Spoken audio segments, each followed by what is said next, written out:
because it's sunnah. These days I don't like to talk too much also. But it is our way. We're asking support from our Shaykh, inshallah, to speak a couple of words that we can take. We listen to it. I'm listening. If you want to listen, you listen. To put into our lives to make us to become better ones, inshallah.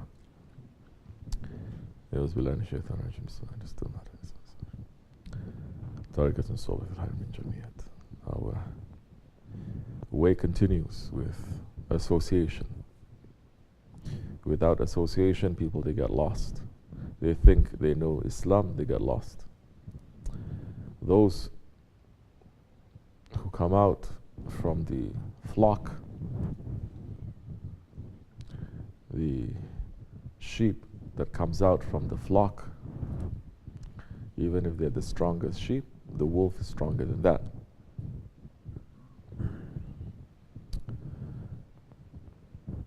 Those who are inside the flock, even if they are the weakest one, the sheep, the wolf, they cannot penetrate. So that is association and the power of association. And in these days, in the Akhir Zaman, Shaitan is saying, don't associate. Don't associate. Be very uncomfortable. Enter into a masjid like a thief, last minute, quickly, and leave like a thief. People are only associating for dunya, for the pleasures of their ego. They associate, from individuals to families to whole nations. We never hear a whole nation standing up for tahajjud, right? It used to be, not whole nation, whole empire. Whole empire would stop to make zikr. Whole empire would stop to make tahajjud. Whole empire would stop. There's an order. They all raise their hands asking Allah for dua. That time, see what kind of rahmat raining. But we see whole nations stopping everything to watch soccer on television, or basketball, or whole nations, whole world. In fact, especially Muslim nations. We're not going to talk about these kafir nations. It doesn't concern us too much. What concerns is when the Muslims start running after the kafir lifestyle. Now, Muslim nations looking to see, counting, 3, 2, 1, the ball is dropping, everything is turned to blackness. Happy New Year! Correct or not? Whole nation. They don't have that kind of passion for the holy days and nights that Allah has put value. In fact, they will fight to say, it's not valuable. It's okay, don't say we have to worship. This is not practice. This is not this is that. So, people are moving out from the association. You can still have your religion, but it is attacked by the wolves 24 hours. If it is a wolf that is physical and is attacking, and you are understanding the damage, it is okay. You can try to do something. But when the wolf, it is hidden, then that time you still think you're going on the Siratul Mustaqim, but you've already deviated, and you pull the anger of Allah, and your faith is already damaged. Doesn't matter if you're calling yourself Muslim or Murid. You're coming out from that association, there's only danger that's waiting for you there. Because Allah is giving us a command. He says, be a Jamaat. There is a command. And the Holy Prophet ﷺ came to bring the whole, not just his people, not just the Arabs, but the whole world into one Jamaat. You understand? Because the whole problem comes when you think that you are separated from each other. Then you start thinking you're better than the other one. You're not understanding your spiritual value, how you are connected before this time in that world, and how you want to be connected after this world. You're just looking at this world and saying, we are separated, I have to become the best. So, it continues with association. Every child that is born into this world is born pure and clean, without any sin.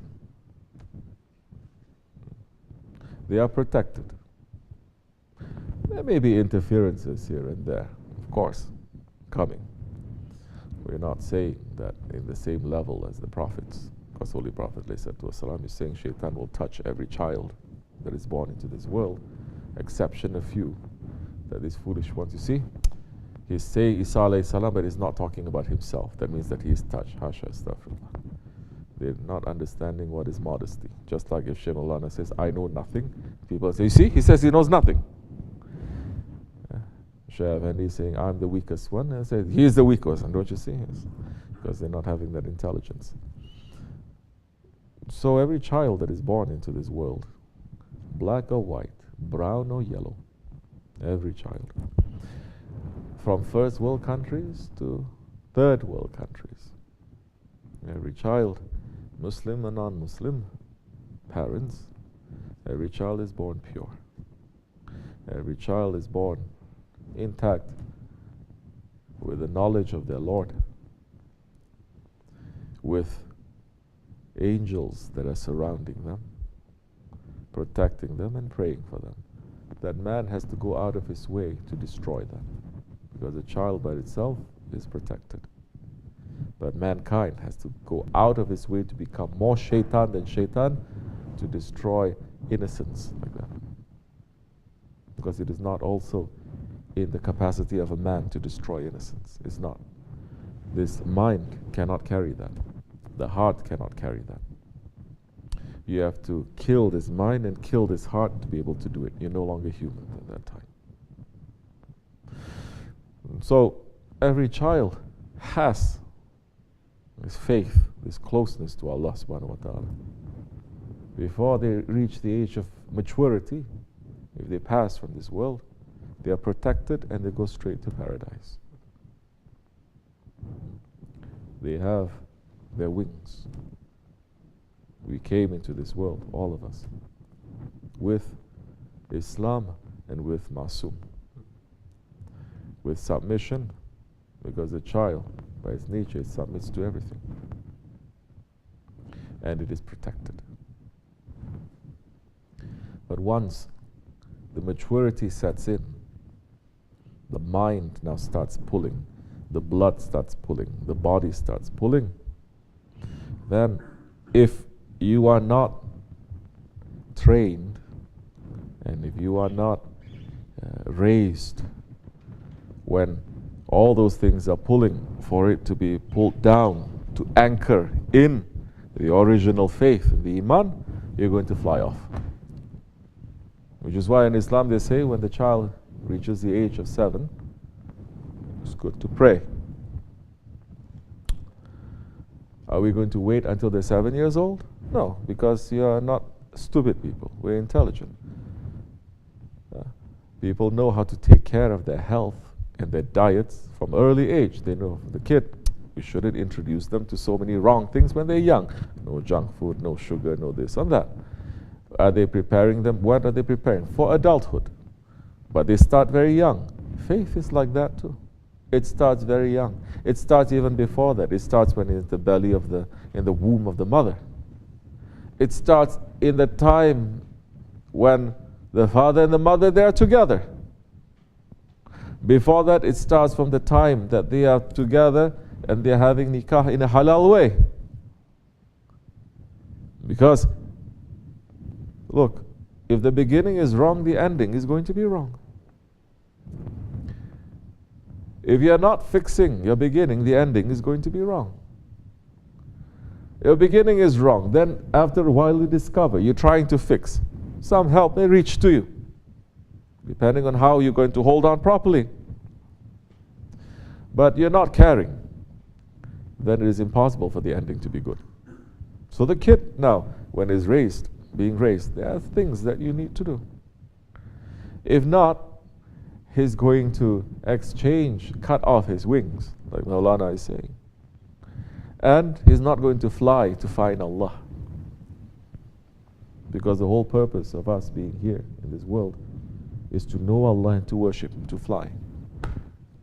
Not to be pulled by the gravity of this world. But the child, when the dunya is entering into him, when he's growing up, the ego is entering into him, and shaitan is entering into him, then you must know, I must protect my child, and I must teach what is good and what is bad. I must anchor him to the faith. Later, he must use his own mind and his own intelligence and his own faith to decide which way he's going to be. Not for the parents to control their children too, 24 hours. It's not that. These days, parents are controlling their children, not for the sake of Allah, for their own sake, because they want to be number one in this world. They want their children to grow up to become slaves to the dunya, to become doctors and lawyers and engineers and all this high class work, so that their friends and the whole world can look at them with pride. Where are you looking to your Allah? How are you looking to your Allah? Oh, that's okay, as long as he prays 5 times a day. Your akhirat is more important than your dunya. Will you ever tell your child, it's okay, just eat once a day as long as you can survive? No. You have to make sure that they eat well, they eat the best of things. Only to live in this world 50, 60 years. Why are we looking at preparation for the akhirat to be so cheap? We lost the traditions of our Prophet. We lost our whole civilization. We lost our whole way of life. Now we're looking to unbelievers to say, no, we must concentrate on the world first. Don't you know the dua is fit dunya wal akhirat? We ask Allah the best of this dunya, the best of the akhirat. Yes, you're asking the best of this dunya according to unbelievers. That's why it is never enough for you. That's why it's not giving you faith. You're looking to the unbelievers and you want to live that kind of dunya. You're not looking to the prophets and the awliya Allah and the salihin, that kind of dunya. Allah is saying, fit dunya wal akhirah. That dua from the Holy Prophet ﷺ is saying you have to be a billionaire. You have to run around pleasing your ego 24 hours.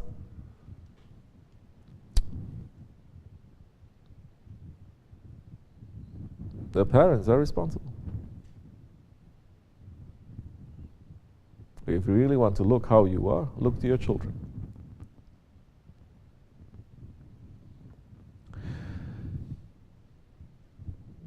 So the parents cut off their wings.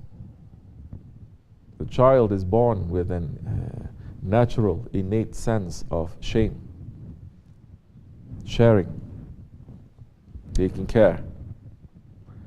The parents pushing them whichever direction. Don't you know Allah is saying everyone is born a Muslim, whereas the parents who make them to become Majusi or Nasrani or Yahudi, or isn't it? That's just meaning those are different lifestyles. You understand? So those ones who are intelligent, they're going to say the most important thing we have to teach our children now, it is the fear of Allah and it is the love of Allah. First thing. Not the fear of this dunya, that if you don't do good, this dunya is going to step on you. So you have to love this dunya to be able to do good. No, there's a fear of Allah and the love of Allah. The love of the Holy Prophet ﷺ and the awliya Allah. At that time they're going to be anchored. That wing is still going to be intact. People are growing up, living in this world. You know how it was. We're growing up. We grew up in this country. No? You're going through school and everything. Nothing is reminding you of your Lord. Nothing. How are you going to now remind yourself of your Lord? You spend, say, 6 hours, 8 hours school. Nothing. Not one mention of Allah. You go home, you watch TV, and your parents talking Malayani 24 hours. What? Did you pray? Go pray. That is your relationship to Allah. Your father, your mother yelling at you. By force, you're going up and down. That is not relationship with Allah. That is not Islam. Juma, by force, you have to go. Saturday, Sunday, now they have Sunday school in the masjids, right? Of course, you have to follow them. Sticking them there. Oh, okay, go to memorize the Quran. A kafir can memorize the Quran too. Not even a kafir, a bird. You teach that bird how to memorize, it can memorize. But the faith is something else. And the faith, you cannot just show a book and say, read this, this is faith. It cannot. You cannot do that. The prophets, they're not doing that. The prophets are not holding up their book and say, you see this, read this, you're going to get faith. No. The prophets came and they taught their ummah, the children. They say, pray like I pray, sit like I sit, talk like I talk, understand. Then you're getting that faith too. But the children, they're going to grow up, they say, what is more important to my parents? They know. Meaning, what makes them to become excited? What makes them to become angry? What makes them to become anxious? What makes them to become passionate? What makes them to their blood to boil, their blood to be jumping up and down, for them to be engaged in 99.9% dunya. Dunya. It's not akhirat. Now they're turning into the things of akhirat, say Ramadan, into a dunya thing too. So you have to come to association, because the Prophet taught through association. Otherwise, you think you still have wings and you're flying, but you're just jumping a little bit up and down. You think you're reaching somewhere because you already cut it a long time ago in exchange for something. Your parents cut for you. Later you realize, you know, there are forks in the road. You have to turn and you choose the wrong way. You come to another fork. The mercy of Allah is reaching again. Turn this way. No, I want to turn this way. Mercy of Allah reaching again. Through holy nights, through holy people, through other associations. Turn this way. No, I'm going to turn this way. Then later you're going to say, why this happened to me? The holy days and nights must make us to think, why this is happening to me? What is happening to me? What is my life about? Why am I living in this world? Why am I living today? What purpose did I get up today? For what? Really? Don't say, oh, for the sake of Allah. No. Don't fool yourself.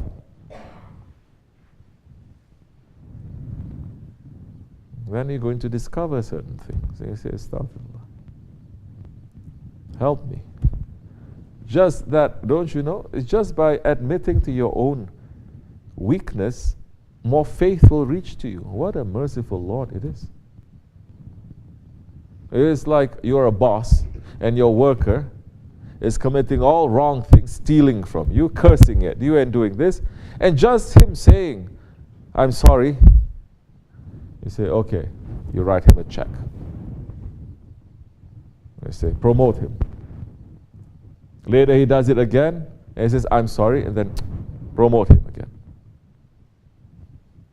What a merciful Lord we have. That He's not looking at anything, He's just looking at our hearts. Look into our hearts in these days. Fine, what is motivating us?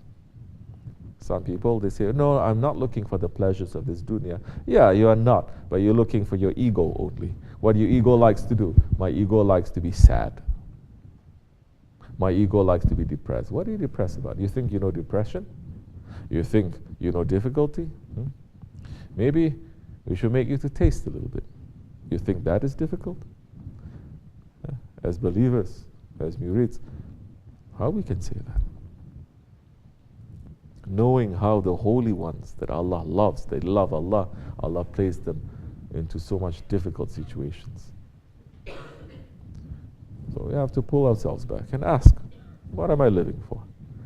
Every time you think that is reminding you like that, adjust yourself. Adjust yourself. Say, astaghfirullah. Now, I'm waking up now, Ya Rabbi, to be a good one to you, to be your servant, to be a good one to you.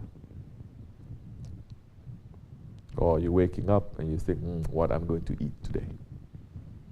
I have to do this, I have to run to do that. This is, no. It is showing how much connection you have to that thing when you're always thinking about it. That's all. It's very simple.